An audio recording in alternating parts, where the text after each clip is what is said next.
Padre Ismael Moreno, ¿a qué responde la aparición de esa nueva propuesta del Partido Liberal? Bueno, responde a varios factores.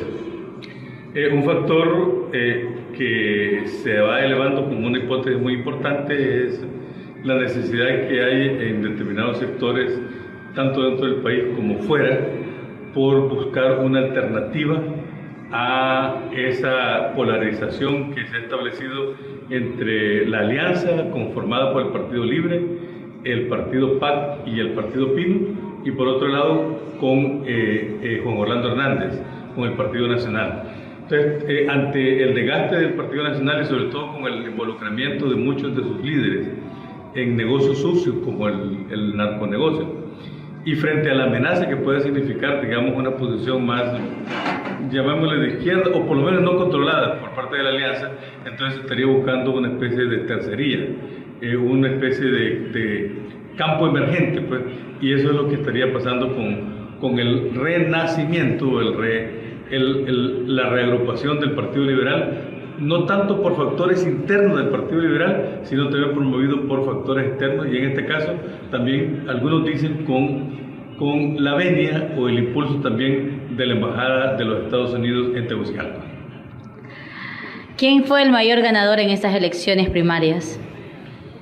Bueno, sin duda alguna, el que lleva la delantera en esto sigue siendo el partido oficialista, el partido del gobierno, y particularmente su líder Juan Orlando Hernández, porque él tiene todos los controles, todos los factores los tiene a su favor o ha logrado llevarlos a su favor. Todos los cabos está tratando de amarrarlos, no quiere dejar cabos sueltos, pues. Y esto se ha expresado en el control del Registro Nacional de las Personas, del Tribunal Supremo Electoral, del Tribunal Superior de Cuentas, de la Corte Suprema de Justicia y también del mismo Congreso y, por qué no decirlo también, incluso de líderes de otros partidos políticos. Y eso ha llevado a que en las elecciones primarias haya sacado en torno a 1.300.000 votos, que eso es impensable en un partido que siempre ha tenido un promedio de 800.000 votantes. Eso significa entonces que políticamente y en base al control es el que sale con mayor ganancia. Es una ganancia coyuntural, porque en un país tan movedizo, con tantas limitaciones, pero también con tantos estremecimientos e inestabilidades, nunca en política se puede decir la última palabra. ¿Hubo fraude entonces? No necesariamente un fraude en bruto, como tradicionalmente conocemos, pero sí todo el proceso electoral, en tanto que está conducido por un oficialismo que ha violado la Constitución y que por lo tanto es ilegal al proponer la reelección del propio presidente de la República, eso hace que todo el proceso electoral sea fraudulento. Todo es un fraude, independientemente que después haya que especificarlo con actividades, iniciativas y acciones específicas. Luego de estas elecciones primarias, ¿el Partido Libertad y Refundación bajó su simpatía? Bueno, es que la simpatía le había venido bajando en la medida en que los diputados, particularmente del Partido Libertad y Refundación, no estuvieron a la altura en las diferentes decisiones que debieron tomar en el Congreso Nacional. Recuerden que varios de los diputados que fueron elegidos por Libre renunciaron, se pasaron al otro bando.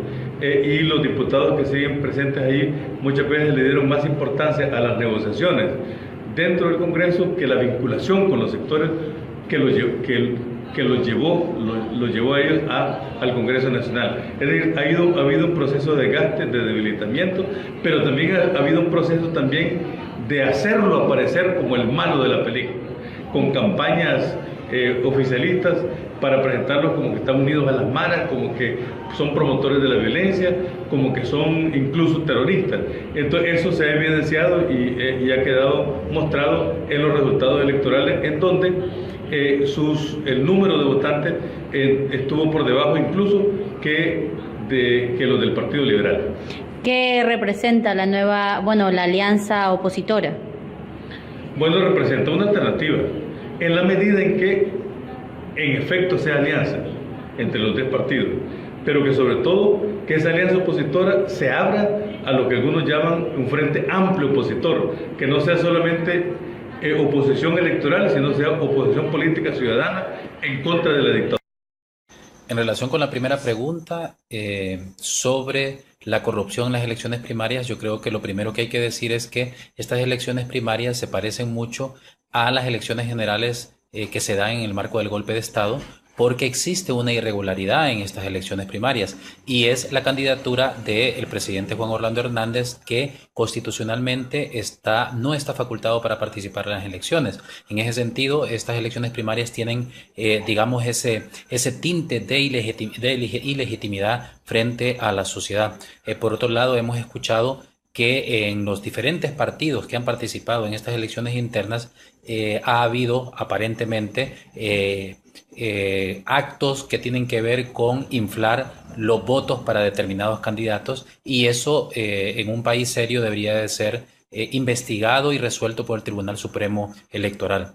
Si se van a agudizar las violaciones a los derechos humanos después de las elecciones generales, yo considero que sí, sobre todo porque hay que recordar que estamos en medio de un proceso en donde hay un gobierno que se está consolidando en términos autoritarios y excluyentes y que está utilizando la militarización de la sociedad para enfrentar la criminalidad, pero que tiene unos efectos gravísimos sobre los derechos y libertades de la población. Y por último, en relación con la reelección en particular, hay que recordar una cosa. Es cierto que existe una sentencia de la Sala Constitucional en la que dice que la prohibición de la reelección es contraria a los estándares internacionales de derechos humanos, pero esa es la primera mentira, porque hay que recordar que en el caso de la Convención Americana no impone un sistema electoral concreto y por tanto permite a los estados que puedan establecer algunos límites a la elección. En este sentido, la prohibición de la reelección se encuentra dentro de esos límites. Por otro lado, hay que recordar que la prohibición de la reelección está en un artículo pétreo. ¿Y qué significa esto? Significa que no puede ser modificado ni por el Congreso Nacional, ni por el Poder Judicial, ni tampoco por el Poder Ejecutivo. Solo puede ser modificado por el Poder Constituyente, y el Poder Constituyente es el pueblo hondureño a través de un plebiscito.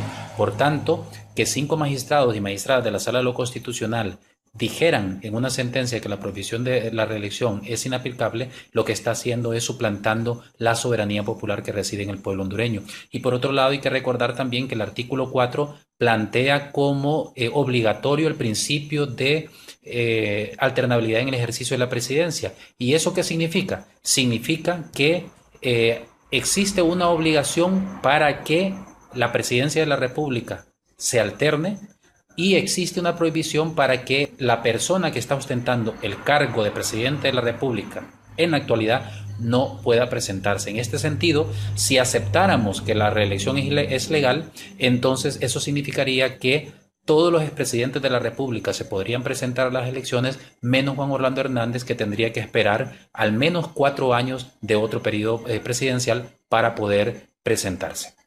Y esto nos plantea también un grave problema, porque recuerden que Honduras tiene instituciones bastante débiles, controladas por el presidente actual, y eso implica además que también el presidente tiene control sobre el presupuesto y por tanto entra en una gran ventaja frente a otros candidatos y candidatas. En ese sentido, todo apunta a que el próximo presidente de la República, de manera ilegal e ilegítima, va a ser el presidente actual, Juan Orlando Hernández, y eso lógicamente también implica un rompimiento del orden constitucional, lo cual significa que desde el 2009 para acá hemos tenido 3 golpes de Estado.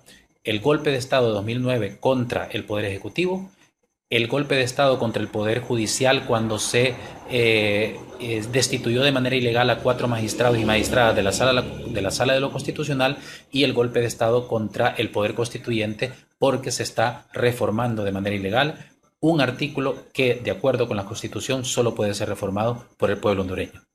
Elvin, ¿a qué responde la nueva aparición de esa nueva propuesta del Partido Liberal? Bueno, es una propuesta que responde a un objetivo de recuperar el Partido Liberal, en esencia. No porque tenga claro que solamente con Luis Zelaya se va a triunfar, sino porque los grupos de poder, la élite hondureña, necesita el bipartidismo porque es el instrumento que les aseguran todas sus ganancias y todas sus ganancias alrededor del Estado. Es decir, son ellos los que han convertido el Estado en un negocio. En ese sentido, ese papel juega Luis Zelaya. En 6 meses uno puede ver 2 rasgos de que Luis Zelaya es un hombre del bipartidismo. Y 2 cosas. El cierre de su campaña, al menos 5 medios mediáticos corporativos cubrieron ininterrumpidamente por 1 hora su cierre de campaña. Eso no lo hace cualquier aspirante o un ex rector de una universidad. Para eso se requieren recursos o buenos padrinos políticos, primera cosa. Y segunda, es el dato que salió estos días, de que después de que se reconociera que había sacado más votos en el Partido Liberal, ya tuvo un primer acercamiento a la Embajada de Estados Unidos. Es decir, ya está buscando el bautizo, pues, o el reconocimiento de la Embajada como político y como una alternativa en el poder. ¿O será una nueva, como lo mencionaba, una nueva apuesta por parte de la Embajada americana? Yo creo que sí, o sea, yo creo que es una apuesta, por un lado, de aparentar que las cosas cambien sin que cambie nada. ¿Qué quiero decir con esto? Que es como, yo creo que cada vez menos potable el presidente actual, por todas las cosas que ha hecho, desde la violación a la ley con el tema de la reelección, todo el tema de violaciones a las libertades, es decir, esos rasgos de autoritarismo con la aprobación del artículo 335b, que hay una violación tan grave al tema de la libertad de expresión y que para países como Estados Unidos eso es un tema grave. El tercer tema es sus vínculos como partido al narcotráfico, y eso cada vez es menos ocultable, o sea, eso cada vez es más visible, pues. ¿El fraude que hubo se hizo en el tribunal o en las urnas? Yo creo que el fraude, ¿cómo lo entendemos? El fraude, el propio proceso electoral es un fraude, pues, por el tema de la ilegal reelección en sí mismo. Teniendo en cuenta que ese es el principal fraude, ¿cómo analizamos entonces el fraude ya como en la parte más de los votos? Pues yo creo que el fraude tiene que ver primero con el financiamiento de la campaña.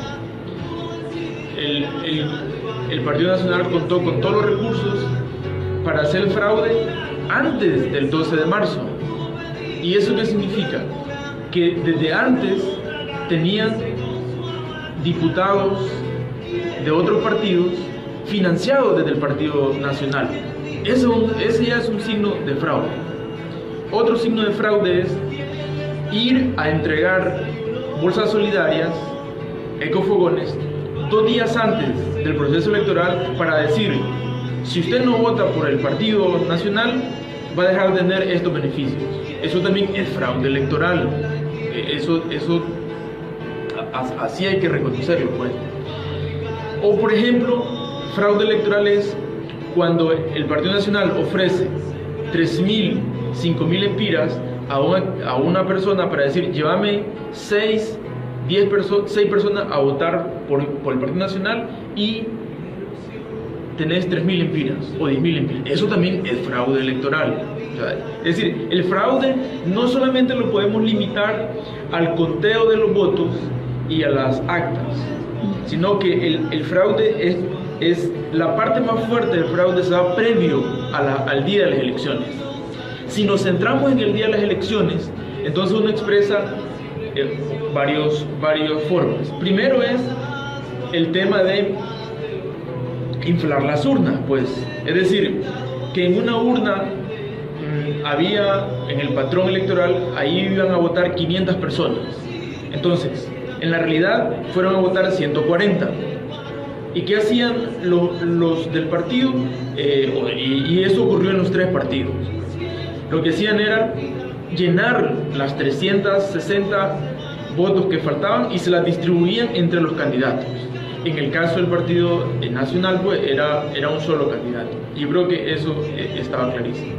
Pero ¿quién es el ganador después de estas elecciones y por qué? sin duda el gran ganador de estas elecciones es el Partido Liberal. Es decir, es el partido que logra oxigenarse como partido, presentarse con un caudal electoral muy fuerte, y como oxigenarlo también con sangre nueva, y que ese es el liderazgo que representa Luis Zelaya. Yo creo que la razón de por qué es el gran ganador tiene que ver que se ha presentado como una persona que no tiene vínculos con el bipartidismo, que no tiene vínculos con la corrupción, que no tiene vínculos con todo el mundo de la criminalidad, con el cual el resto de funcionarios y de políticos vinculados al bipartidismo hay un claro cruce con ellos, ¿no?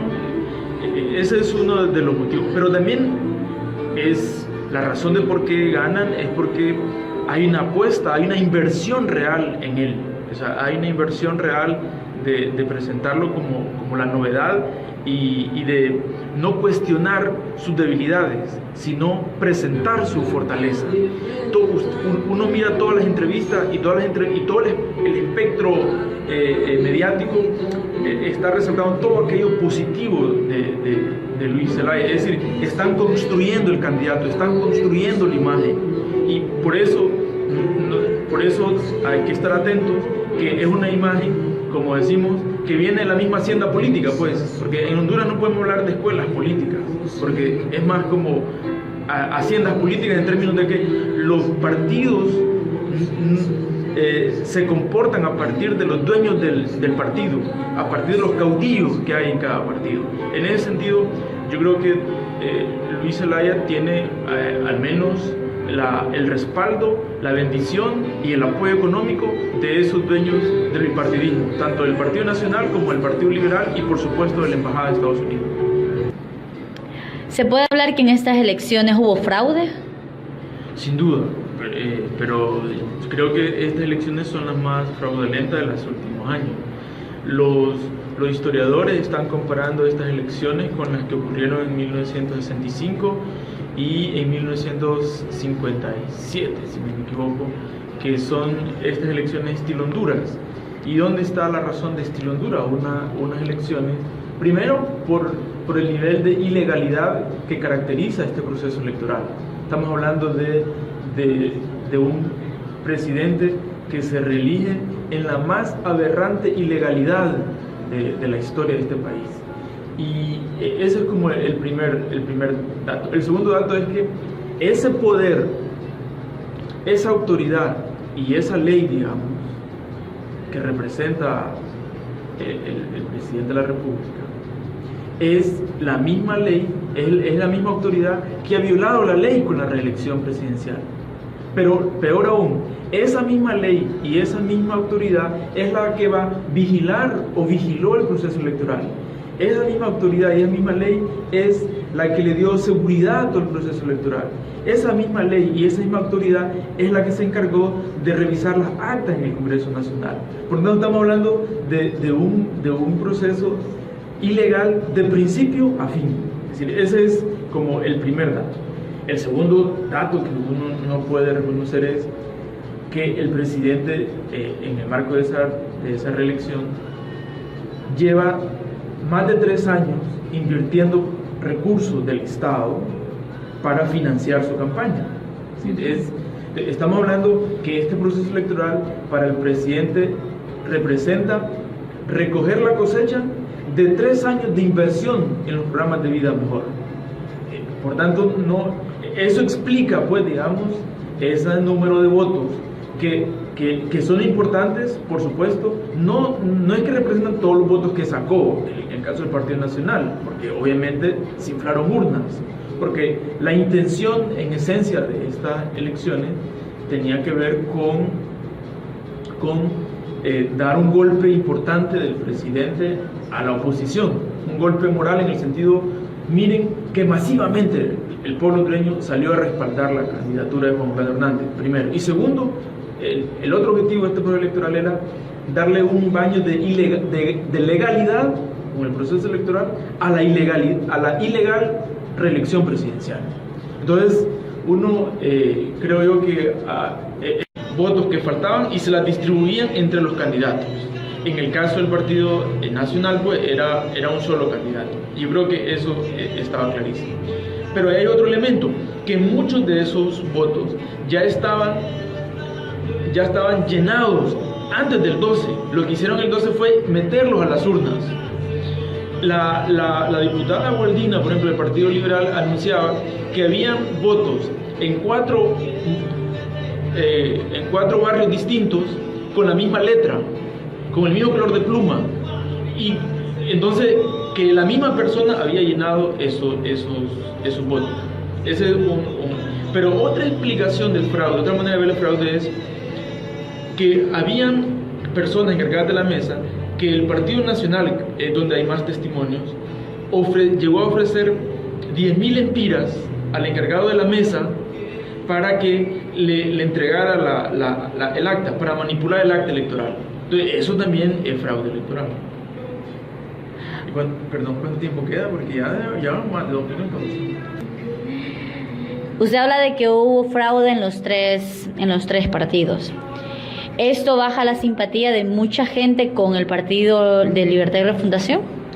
Creo que sí, porque la gente espera que haya fraude en el Partido Liberal, espera que haya fraude en el Partido Nacional, pero la gente espera algo distinto del Partido Libre, porque se supone que el Libre está conformado con hombres y mujeres distintos al bipartidismo, al tradicionalismo.